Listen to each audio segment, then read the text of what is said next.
Hello, and welcome back, everybody. It's the Bleacher Preacher podcast. It is the NBA playoffs. Jonathan's here today, and Rob. What's What up, man? up? Oh, What sorry, up? What up? stepped on your toes a little bit. NBA playoff season, man. We finally made it. It is one of the most exciting times for sports in the United States. We have NBA playoffs, we have NHL playoffs. The Masters are starting. For the nerd culture, we got Game of Thrones coming up, Avengers Endgame, Star Wars is on the horizon. We found that out today. It is a great time to be alive, but we're here to talk about some playoff basketball. So without further ado, let's get into this bracket, Rob. Starting out west, the Golden State Warriors are starting off with the Los Angeles Clippers, who, even after trading Tobias Harris, are in the playoffs. They're here. So credit to Doc Rivers, I guess. He might be in the running for Coach of the Year. I think he deserves some chatter.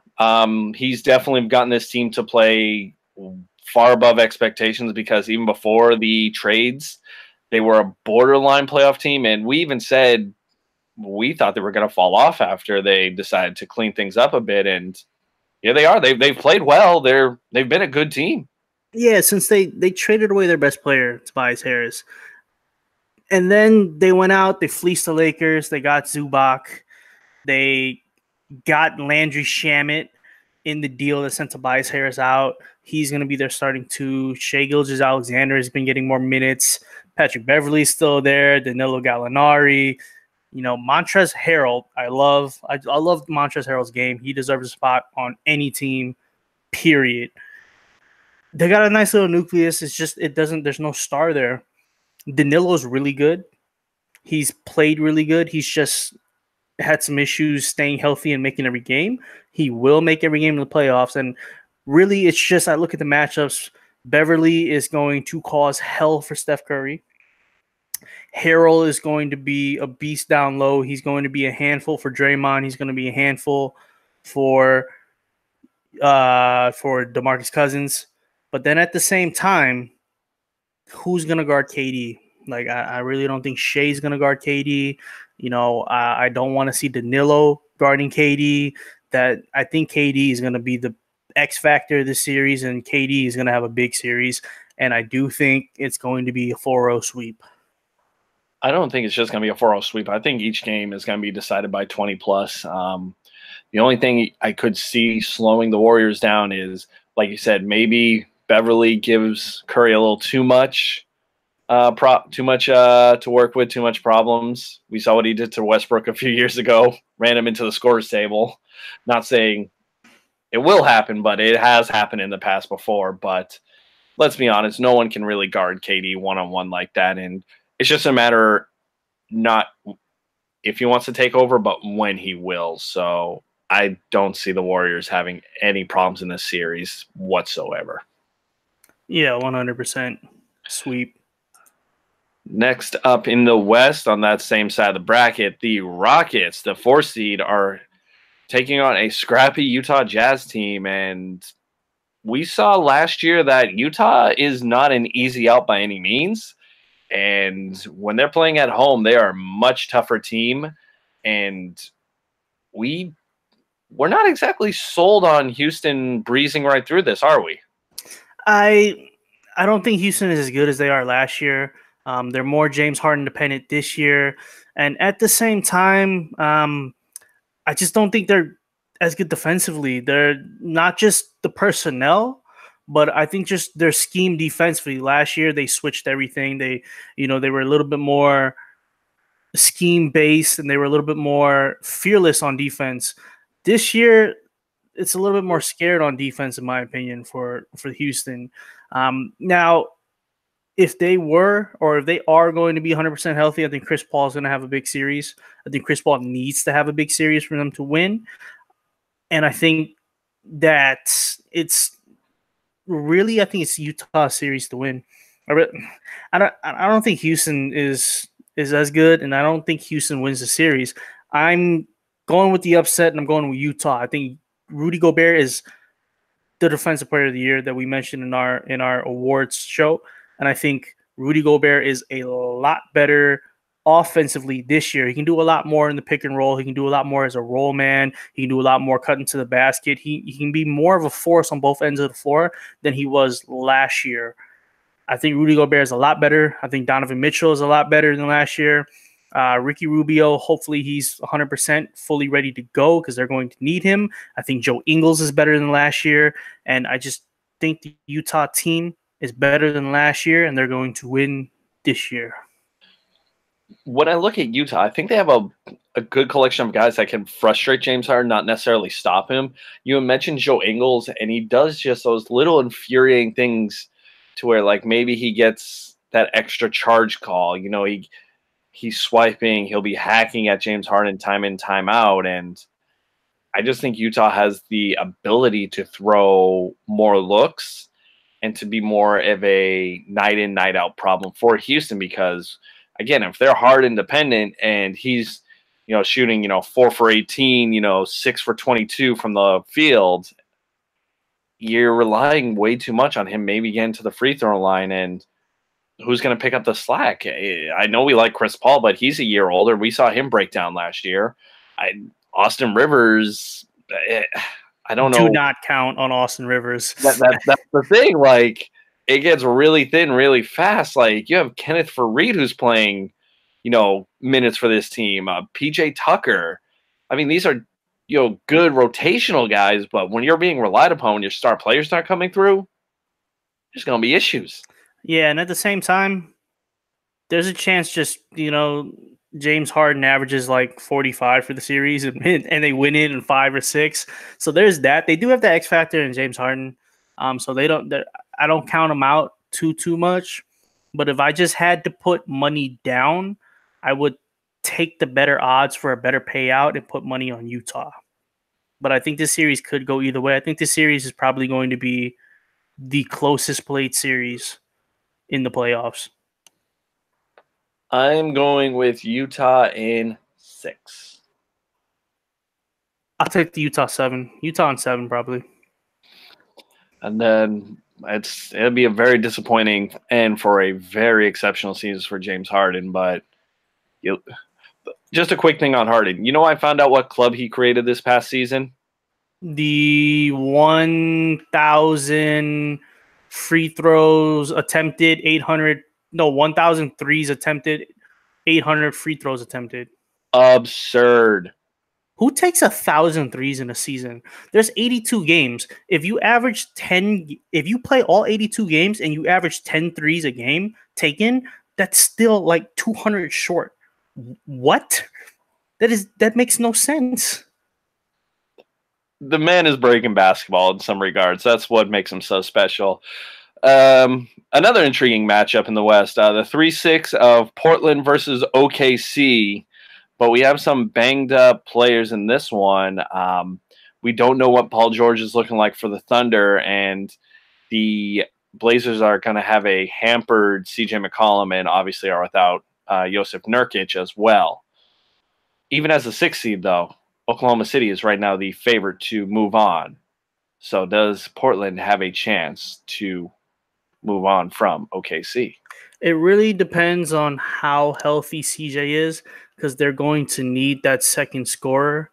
When I look at the matchups and whatnot, I don't think I do think Steven Adams is going to be a matchup nightmare. I don't think Portland has really anybody to guard Steven Adams.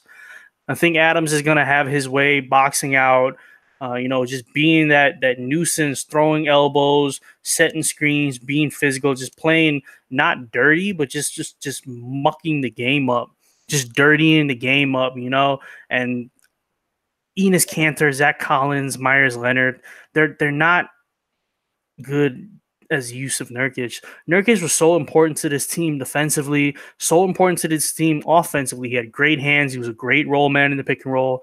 Now, Kanter, Collins, and Myers Leonard's all offer 3 different things, but they only offer, those different things and just those things. Like Kanter is a good, post player, but he can't defend anything. Zach Collins is a good maybe as a stretch 5, but he's not going to offer that post game, and he's not going to offer that outlet, the passing that Yusuf Nurkic does. Nurkic was really the whole package of center, and they really needed that.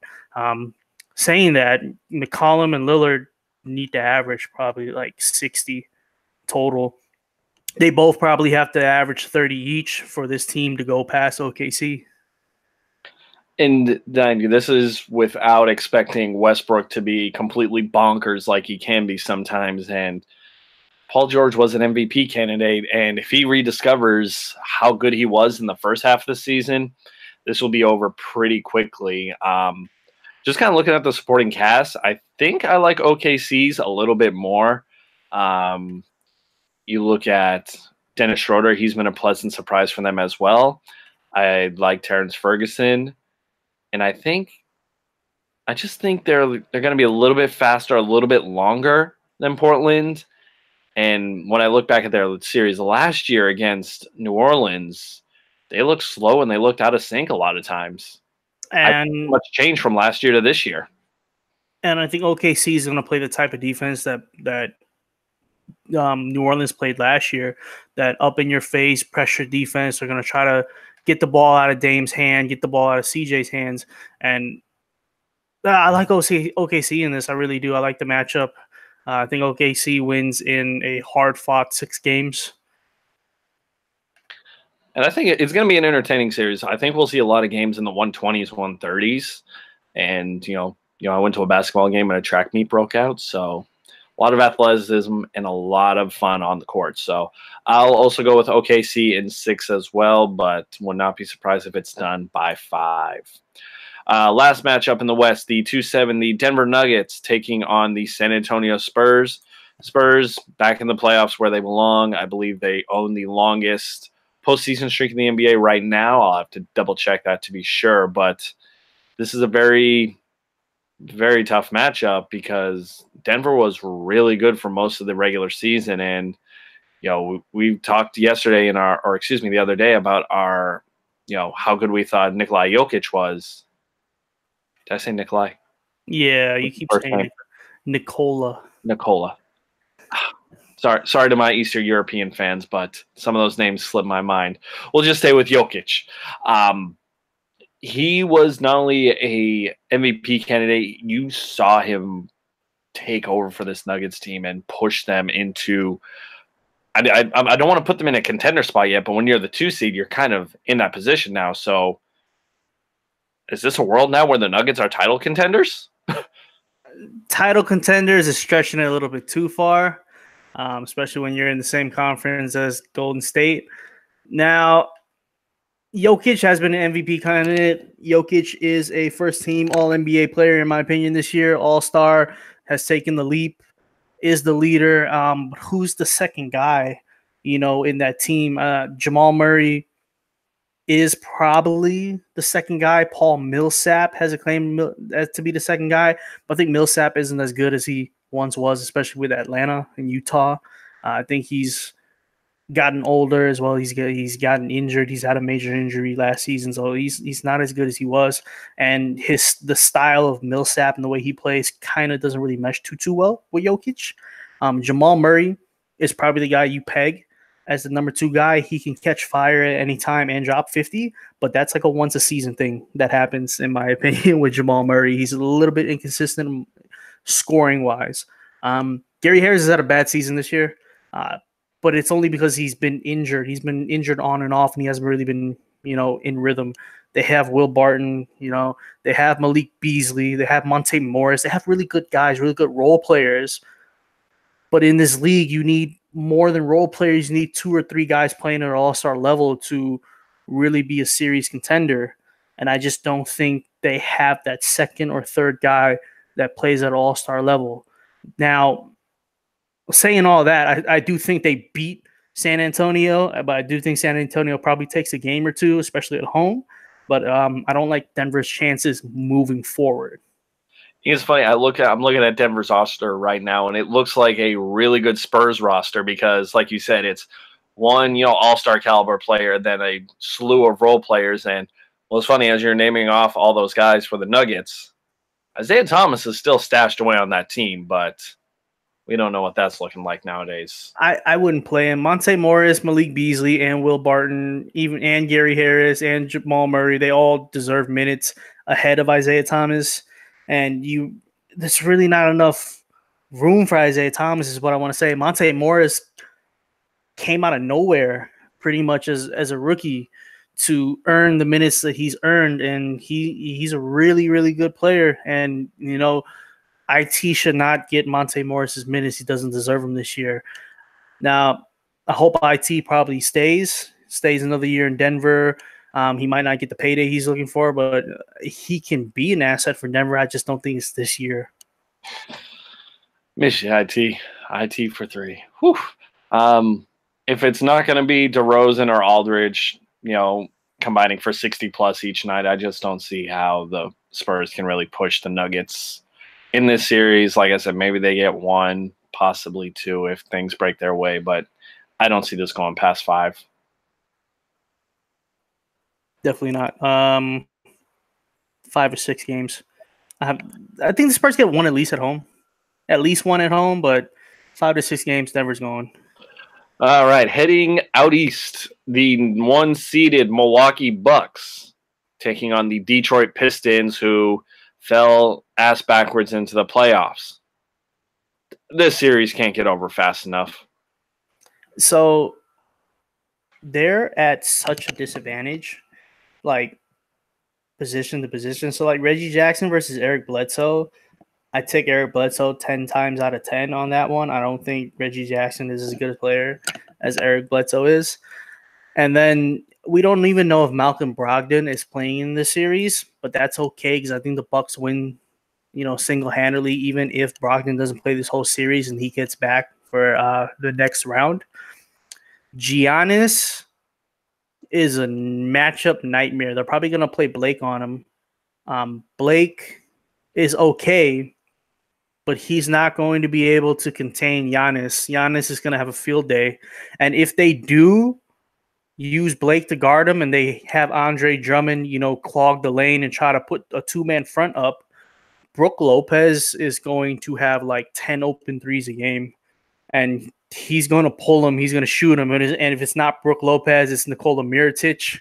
They do have bigs that can shoot. Chris Middleton is there too. Chris Middleton is going to – who's guarding Chris Middleton?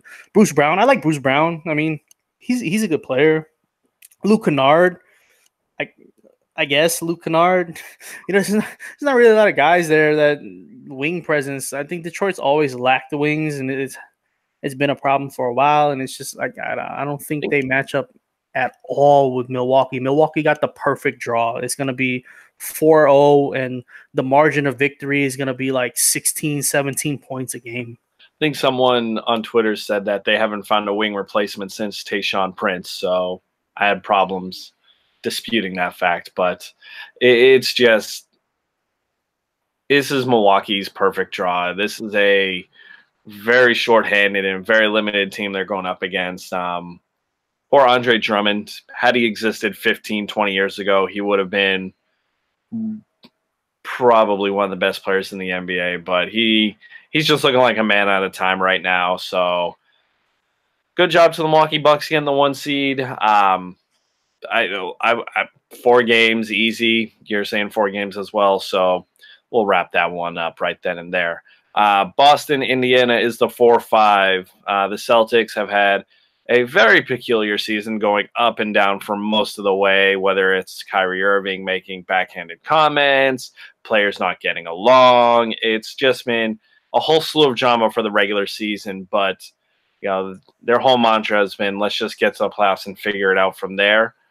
They do get a favorable draw. They were able to secure home court advantage in this matchup. The Indiana Pacers unfortunately lost Victor Oladipo in the first half of the season. But credit to Nate McMillan for getting the team to kind of hold it together and play pretty consistent basketball. But this is just, I think Boston's going to has a little too much right now for them to handle. They'll win a couple games at home. I think they'll push the Celtics when they're in Boston, but I just don't see the Pacers having enough to pull off an upset. The Pacers really do miss Oladipo. He's a top 30 player in the NBA. Of course, you're gonna miss him. If Oladipo is healthy, I would actually pick Indiana in the series. I think Indiana still pushes this to 7 games, and it's not because Indiana is good enough to push this to 7 games. I think Boston lose 2 games, like just because of just not showing up, just laziness, laissez-faire attitudes, like what we've seen from the Boston Celtics this season. I think that's still going to show up in the playoffs. You can't just flip a switch. You can't just, all right, we're in the playoffs. Let's go. Let's start trying now. Like, let's pull out all the secret plays. Like you had 82 games to start trying. You can't just, it's called building a culture. It's, it's good habits. And you don't just go away from bad habits just overnight because the playoffs started. So I really do think Boston is going to give away a couple of games. I don't know what to make of this yet, but Marcus Smart is right now scheduled to miss the first 2 rounds. So someone on Twitter had mentioned how this could be a blessing in disguise for the Celtics because this could actually help them find a more consistent rotation. Yes, you're going to miss Smart's shenanigans is the best way I can put it. How he'll sometimes have a dribble the ball off his foot moment, but then he'll come up with like a key steal or block. Those winning plays is how the Celtics like to describe from Marcus Smart. But that's going to be something to kind of keep an eye on. I do think there will be moments where the Celtics will find a way to shoot themselves in the foot and lose a game in a frustrating fashion. It's been their calling card this year, but I think they're just too talented to lose the series, and I'm going to say Celtics in 6. Celtics in 7. I think they do give away a couple of games, and Indiana pushes them, but I'll still say the Celtics win the series because they do have that advantage talent-wise, and they do have that advantage because they have Kyrie, who's one of the top 15 players in the league. Quite possibly playing in his last series in a Celtics uniform. Who knows? We'll save that for summer. The most interesting series, I think, in the entire playoffs, the Brooklyn Nets and the Philadelphia 76ers. Me and you picked the Nets to make the playoffs this year, kind of finally figuring it out, after years of giving away draft picks and assets. They're back in the playoffs, and they're going up against a Philly squad that's been a little confusing at times, and it looks like Joel Embiid is not 100%, so can Brooklyn upset the Philadelphia 76ers? It all really has to his knee, Joel Embiid's knee, the tendonitis. He said some days like the pain is just unbearable, and he's not going to be able to play, and that's scary. This team went all in to go trade for Jimmy Butler, to go trade for Tobias Harris. I think with those two, and with JJ Redick, and with Ben Simmons, without Joel Embiid, I still think the Philadelphia 76ers are a better team than Brooklyn, but I don't think that gap is too far. The only really questions I have with Brooklyn is who's guarding Ben Simmons. It can't be D'Angelo Russell. And if you're hiding D'Angelo Russell on, say, JJ Redick or Tobias Harris, those 2 guys are going to get open threes, are going to get open looks. Same thing if you put him with Jimmy Butler, you put D'Angelo Russell on Jimmy Butler, Jimmy Butler's going to have a field day in the post, and he's going to have 25 a night. I think they start Dinwiddie, and I think they start D'Angelo Russell and Joe Harris and somebody like Caris LeVert, who hasn't really come back to his earlier season form. He snapped his leg into. You really don't come back to a full 100% growing. Like he was a budding superstar, and he got derailed because of the injury. So I think he's just going to have to take one for the team and get less minutes and come off the bench. Joe Harris I love Joe Harris. Great shooter. Crazy story. Jared Allen's still there. I think if Jared Allen versus Joel Embiid, if Joel Embiid is healthy, Joel Embiid destroys Jared Allen. But now Joel Embiid has that knee injury, I think Jared Allen actually has a chance. But really it just depends on Joel Embiid's health and if they can get him ready for the next round. I do think the 76ers still win. I think Ben Simmons is a nightmare matchup, and I think this is a series where Ben Simmons is going to really, really shine, pushing the ball, and he might be like somebody that averages a triple-double in this series, we might see a lot of 13, 11, 12 games from Ben Simmons. It's going to be a good coming out party for him because he does hold the matchup advantage just for the fact that he is a 6'10" point guard, and that's just not fair. But I really want to see him put it all together this series. I want him handling the ball in crunch time, pushing it up and down the floor, getting the switches, really commanding the floor in basic is the most basic way I can put it, because I've seen moments where he was very passive, like he wasn't fully engaged, and maybe it's the Jimmy Butler effect. Maybe he's kind of, put that fear into him, like, let's thing go. I think Brooklyn's a great story. I like that they're back, being relevant. I love that D'Angelo Russell's reinvented himself, but I just think they don't have enough to topple the Sixers. And I don't see the Sixers imploding quite yet. So I think the Sixers are going to take this series in 7. Sixers in 7 if Joel Embiid is not 100% healthy for any of the games. If Joel Embiid does kind of get his knee in check, I think the Sixers in 5. What if there's no Embiid at all for this series? Like they have to shut him down for round 1. 6 or 7 games easily then. Brooklyn probably takes care of business at home. It'll be interesting to see what a Brooklyn playoff crowd is like, because it's been a while, and I think their fans have kind of really bought into what they've been able to do this year. So it will be interesting. Yeah, Kenny Atkinson, great coach, great. The way they found players because they didn't have draft picks, just the way the story and all that is, great job by them. I think Danny Ainge should send one of those first rounders he has back to Brooklyn as like a good job, guys. Good for you. The last series in the East might be the most boring. The Toronto Raptors and the Orlando Magic. How the hell did the Magic get in the playoffs? I don't know, and they weren't even the 8th seed. They were the 7th seed. They didn't. They were in like a week before the season ended. They finished above 500. Let's see. They were 42-40. They swept the season series against the Celtics. That's infuriating.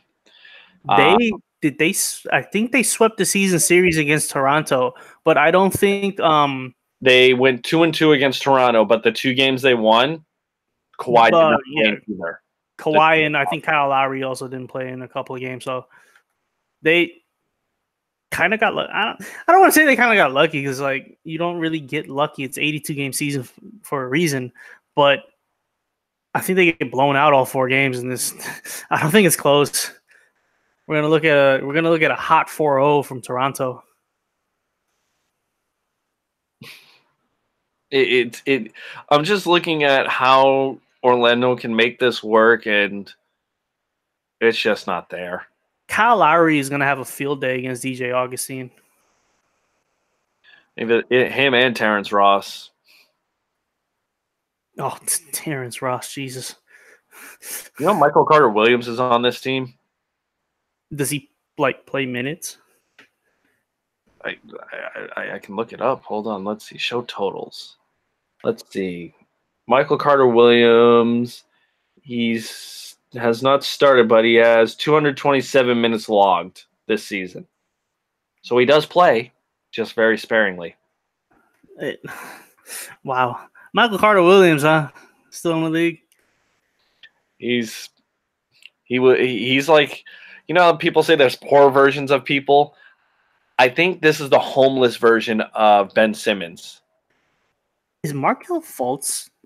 He's still on the team, but according to this injury report, play minutes from Thursday, March 11th, out shoulder wrist. Fultz is making progress in his rehab, but still has no timetable for his return, according to Josh Robbins of The Athletic. They need him. That's the guy they need at point guard. Down here starting DJ Augustine. He's about to get killed by Kyle Lowry. They also have Timothy Mozgov. Is that where he landed? Big old Mozgov. Timothy Mozgov was a starter on a championship contending Cleveland Cavaliers team in 2016. No, Who 2015. traded for him because they needed him. They traded for him in 2015. They lost, and I think he was still on the team in 2016 when they won. Maybe might have left in free agency. I'm not sure. Yeah, the Lakers paid him all that money. 60 mil. Wow. 64 million. And then they gave Luol Deng the same contract too. Like it's They had to give up D'Angelo Russell, and then all the cap space they made, they gave it to KCP. and like it wasn't even Magic's fault that happened too. It's crazy. Like all Magic and Pelinka, the whole drama that's happened this year, like it was worse before they got there with Kupchak and Bus. Jim Bus. Is that his name? Jim Bus? They gave Kobe, who was falling apart, $25 million a year. Oh god! Before we get way off to it, we're taking the Raptors in 4. They're putting this series like, sometimes they put them all on NBA TV. I think this might just get banished to YouTube altogether. Like no one's gonna want to pick this series up. So good for Orlando, but Toronto's moving right through you. It's okay. Toronto hot 4-0.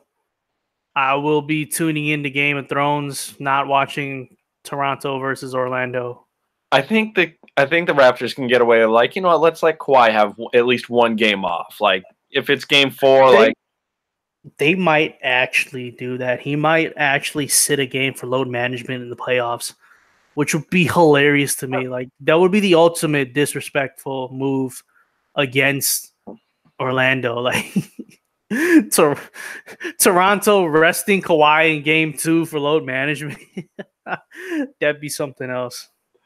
Whew. So we'll have some good series, I think, but there will be some stinkers, especially the 1-8 and the 2-7s on both sides of the bracket, in both conferences. So they'll run right through that pretty quick.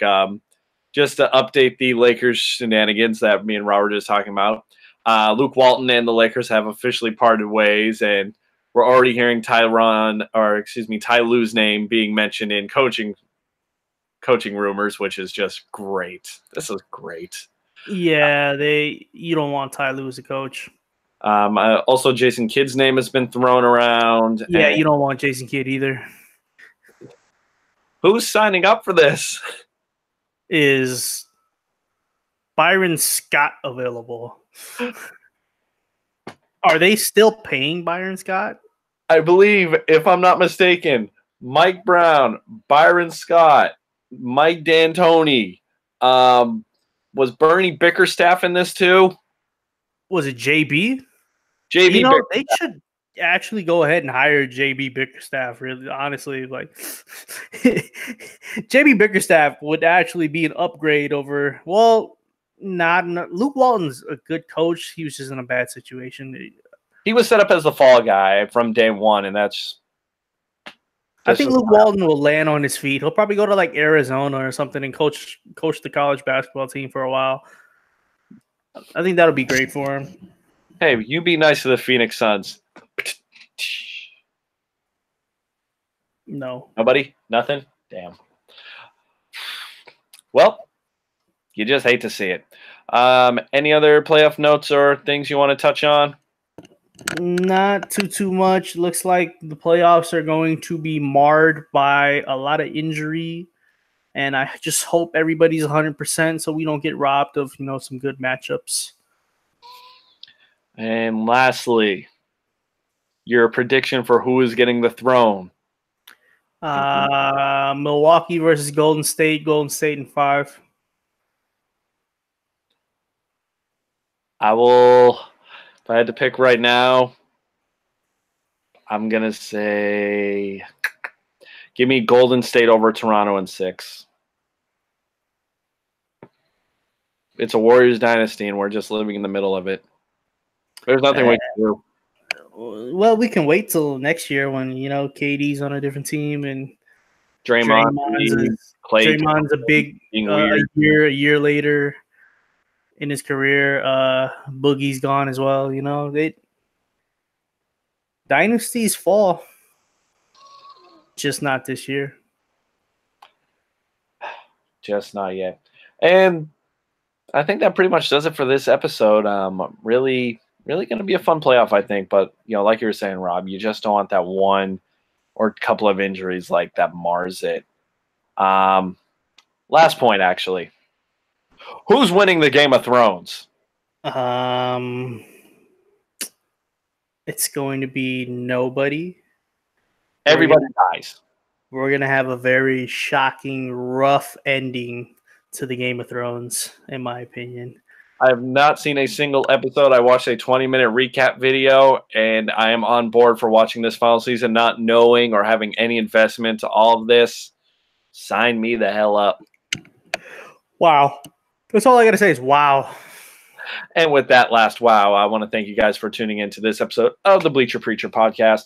You can follow the show on Twitter at Bleach Preach Pod, on Instagram at Bleacher Preacher Podcast, and we're also on YouTube where you can actually see the video version of this podcast right on our YouTube page. Same name, Bleacher Preacher Podcast. We're on SoundCloud, Stitcher, Google Play, and the Apple Podcast Network, Spotify, whatever. Tim Hortons, you're dead to me as well. You and your Canadian-based coffee and your underachieving hockey teams.